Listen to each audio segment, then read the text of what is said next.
Good day and thank you for joining us. I am Williams Usewezina. And right here with me is a Nigerian lawmaker, Honorable Kalejai Adeboye Paul, PhD. He's representing the Ajeromi Ifelodun Federal Constituency in Lagos State. And we'll be talking about different issues in Nigeria today. Thank you very much, sir, for joining us. It's my pleasure for being here. So, you're a member of the Committee on Ports and Harbour and Finance. Tell us, what specific roles does your committee play in shaping Nigeria's economic policies? Okay, let me start from the Port and Harbour Committee. Well, naturally, what we do as lawmakers, we do three basic things: lawmaking, oversighting, and budgeting. Those are principal three roles. Lawmaking, making good laws for the country. Then oversighting. That's where we come in terms of shaping the economy of this country. What is oversight function meant to be? Annually you have a budget and you allocate resources, budget allocation to different MDAs. These MDAs are meant to spend this money judiciously for the purpose for which they are budgeted for. But then when there are no monitoring, which we call the oversight functions, to determine how effective these resources are utilized, then everybody will derail. They will rather spend the money wrongly or not well properly utilized. So the essence of oversighting is to ensure that what we have appropriated is judiciously utilized. And that's where we shape the economy. For instance, in Port and Harbour, I have visited the Nigerian ports through my committee. We have visited the ports, the Apapa port, the Tinkan port, the Onne port, the various ports within the country. And what have we found out? We found out that the major challenge we have in our port is the need for us to do port modernization. The Apapa port has been built for 20 years. There has not been a major reforms, reorganization, remodernization of the port. And we have put it in government, which is the executive the executive arm, the need for port modernization. And as at our last visit to the port, particularly to the Tinkan port, we have started seeing that government is almost fully completing the port modernization processes. Government of Nigeria cannot finance alone. They have to source for further funds to do the port modernization. It's capital intensive. And what will the port modernization do is to do proper dredging of our waterways, channelization, to channel it in a manner that bigger ports can bath in our ports.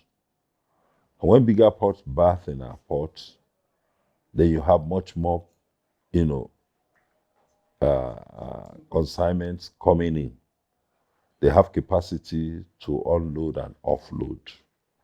That's a major key challenge, which I'm aware is going to effectively start off, and the implementation will start in 2026. Two, we have also realized that a lot of contraband goods come into this country through our ports. And what are the major challenges? The major challenge is that over years we've been doing physical inspection of the cargoes. Physical inspections. It is exposed to corruption, exposed to inefficiency, and all what have you. But today I can tell you that the ports in Lagos now operates differently. There are scanners, sophisticated scanners that scans these vehicles in minutes. When contrabands or things that are not supposed to be there are there, it raises alarm. Then you can move it away and then subject it to physical inspection. So you can imagine how laborious it's been for our customs to be doing physical inspections. And that's one of the reasons that I account for port congestions.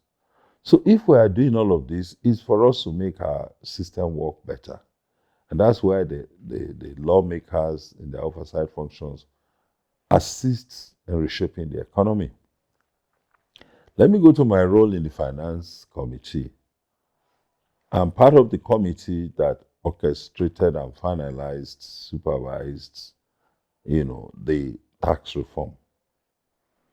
And I've spoken on the tax reforms. I know it will bring some pains too. But I describe the tax reform as having three major components. One, the tax reform is supposed to achieve what I call the redistribution of wealth. It's going to redistribute Nigerian wealth more to the hands of the poor. That explains that if you earn within certain limits of salaries, you are not going to pay taxes. If you earn more, you will pay more. If you do more businesses, you will pay more. All over the world, the rich are taxed more. It's the rich that subsidize the poor. But in Nigeria, the reverse is the case. So I call it redistribution of wealth. Secondly, is to say that we're trying to also move away from a mono economy. I ask you, what natural resources does the United Kingdom have? Not much. What did it depend on? It's taxes. But here, nobody, you see, all of us wants to go to heaven. But nobody wants to die. But death is what precedes. So you want the best things of life. But you are not ready to be a partaker. You don't want to contribute. Everybody evades tax. What the tax reform will do is to put everybody on the tax net. To increase the tax net. You see, rather than increase taxation, you can increase your tax net. When you have more people on the tax net, you pay little, I pay little, this one pays little, then you have plenty. So the Nigerian, see, we've been doing a lot of external borrowing, and that's why they criticize government. The government is borrowing. Yes, massive. Massive. Okay. There are either two things. It's that you borrow, or you steal, or you go hungry. If you don't borrow, you don't steal, then you hunger will kill you. So, because otherwise, we're almost getting to a level where government can no longer pay salaries and wages. But today, that is becoming a thing of the past because of the removal of fuel subsidy. The man of subsidy was to create more for the state to have sufficient resources to run the economy. So now we have done that. But that's not the only solution. Because apart from getting more money to finance the economy, the world is getting more challenged. Problem of security is there. Security issues are not financed with naira and kobo. They are financed in dollars and pound sterling and other foreign currency denominators.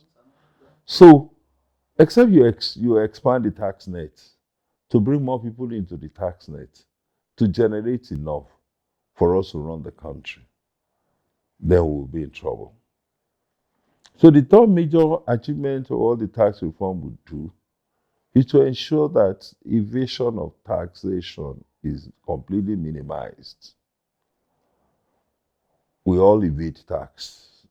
You are guilty, I'm guilty. All of us are guilty. But who are the most guilty? They are the rich people. And if you look at those people shouting against the new tax bill, the new tax reforms, they are the rich. They are the rich. Because they don't want to pay commensurate tax. So, but now everybody must pay. The tax net is going to be much more computerized. It's going to be much more digitalized. And so we can get there. Thank you very much. Now that you've touched the issue of tax, I think we just need to talk about it a little more. There's this discrepancy. I was listening to someone analyzing the new tax law, and the person said the people who earn 250 and below will not be taxed. But there is this 800,000 per annum thing. So if you multiply 250 by 12, you're far beyond 800,000 per annum. That's not how it works. So I don't know. So please explain to us. That's not how it works. You understand that your tax cumulative. Your tax is cumulative. It's cumulative. Your tax is per annum. It is from your per annum taxation that the monthly taxations are, calculated. So it's not as if they will look at 1 month and then go and look at 12 months and say when you add 2 plus 2 is equal to 4, and then so if you say you are not taxing 2, you are taxing 2 plus 2, which is equal to 4. It's not like that. I agree with you that still need for more education for the public about how the tax will work. But then I also know that the Presidential Tax Committee, headed by Oyedele, they've also been working. They've been doing a lot. I see the National Orientation Agency also doing well. I see the media doing well. But the fact is that some people, they are blind. They cannot see the good things of life. When they see, they pretend not to see. Some people do want to listen at all. Somebody, I don't want to quote a senator, who said, I've not read the tax bill, but I don't want it. A lawmaker. So he has not read. He doesn't want to read. It's just that he doesn't just want. Can we remain static as a people? No. We cannot remain static. We have to be dynamic. So the issue is that we need to do more in terms of educating the people. But the practicability of it will come before. It's taking effect now from January 1st. And we'll see. In one of my business ventures, my manager was telling me yesterday, see, this tax thing, you need to educate me more so that we know how this business will run. And I said, okay, don't worry. I asked my son to come and educate you more. I may not have all the time to educate you more.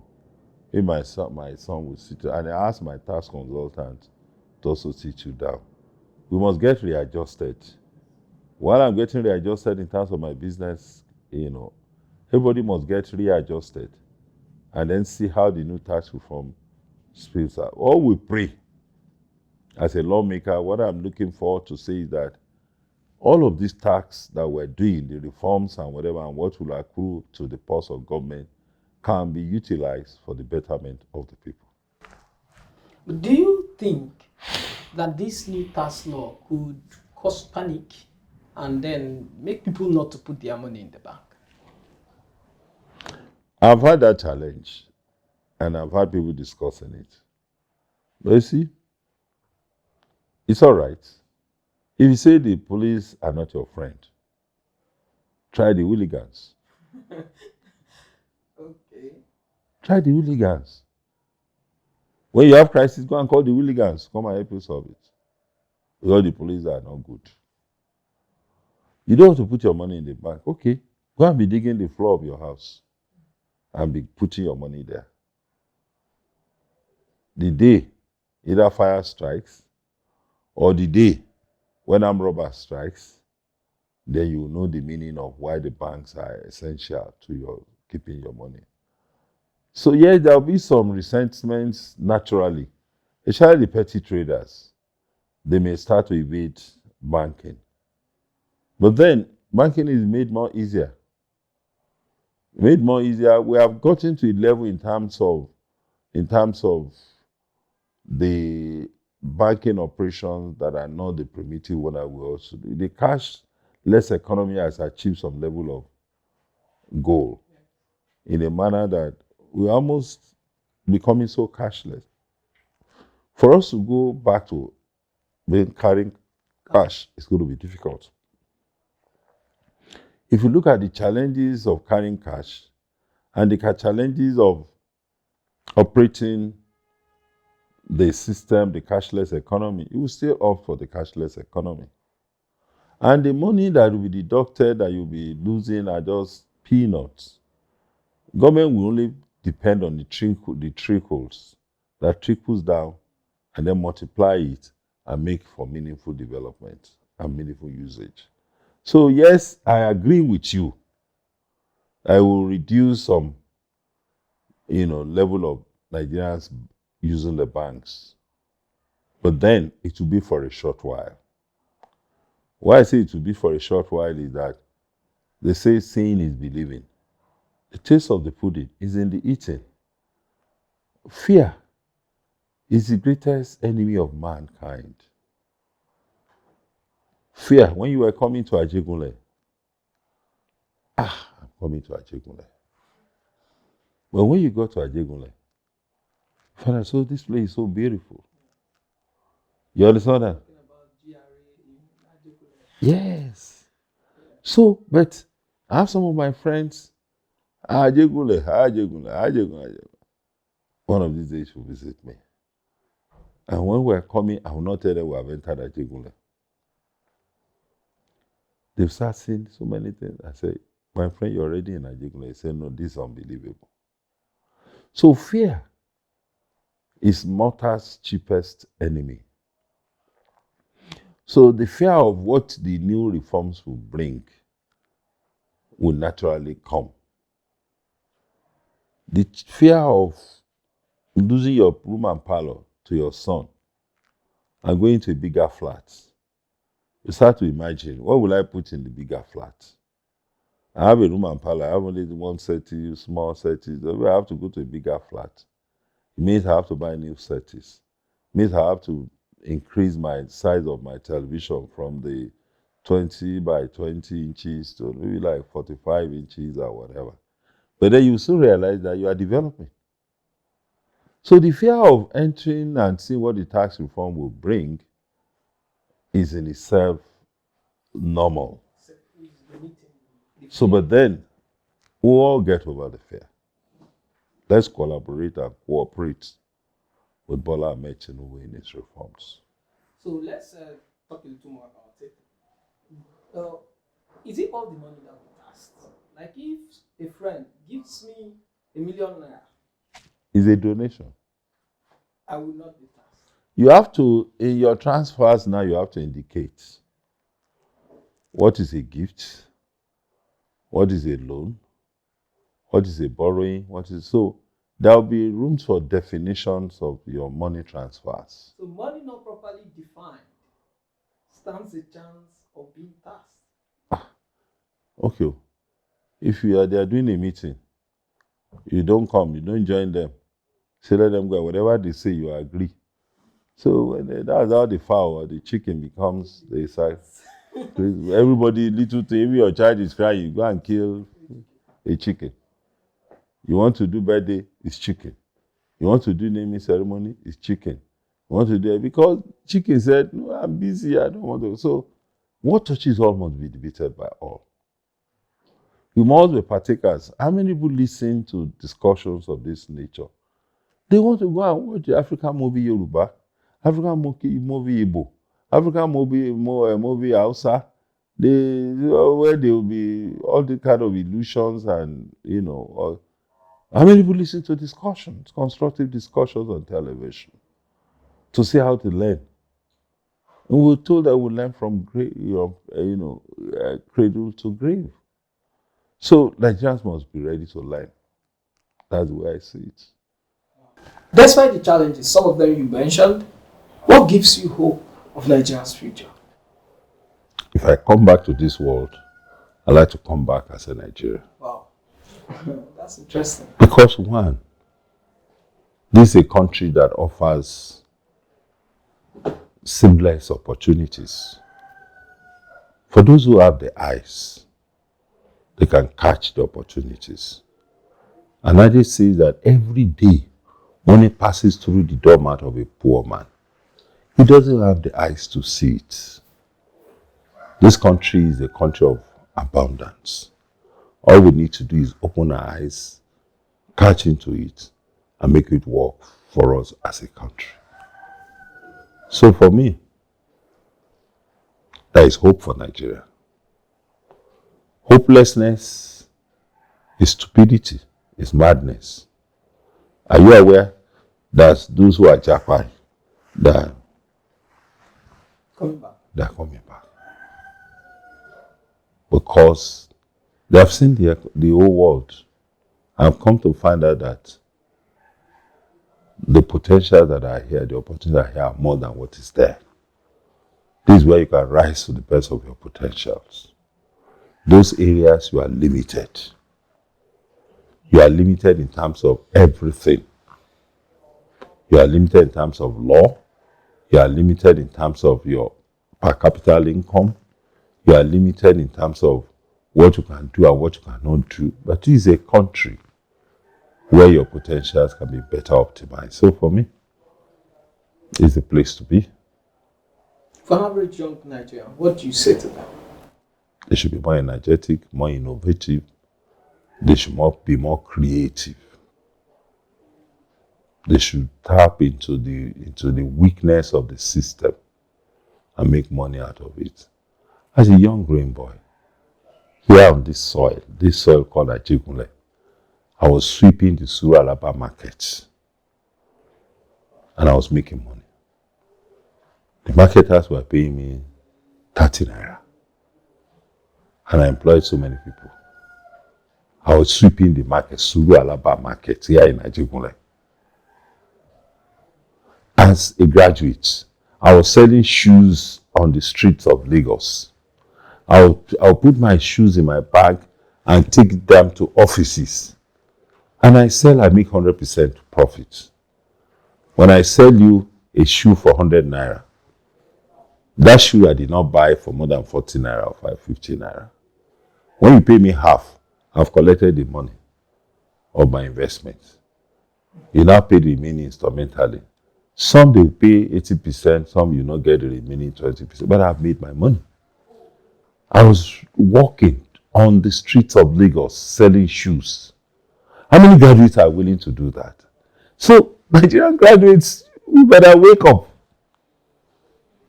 The world is not a bed of roses. It's never a bed of roses. Those of us that rise to this position have pasted posters all over Ajegunle, all over Ajeromi. I started contesting as a councillor. There is nowhere, nooks and crannies of this place that have not pasted posters. People's posters. But today people are posting my posters. So it's not as if good things come with ease. It doesn't come with ease. It comes with sweat, with labor, with perseverance, with endurance, with focus. That's the message for us as Nigerian youths. Thank you so much, sir. On that note, we come to the end of today's discussion. It has been quite mind-blowing and educating. Join us again next time, and this is still iBrand TV. I am Williams Osevzina. Bye.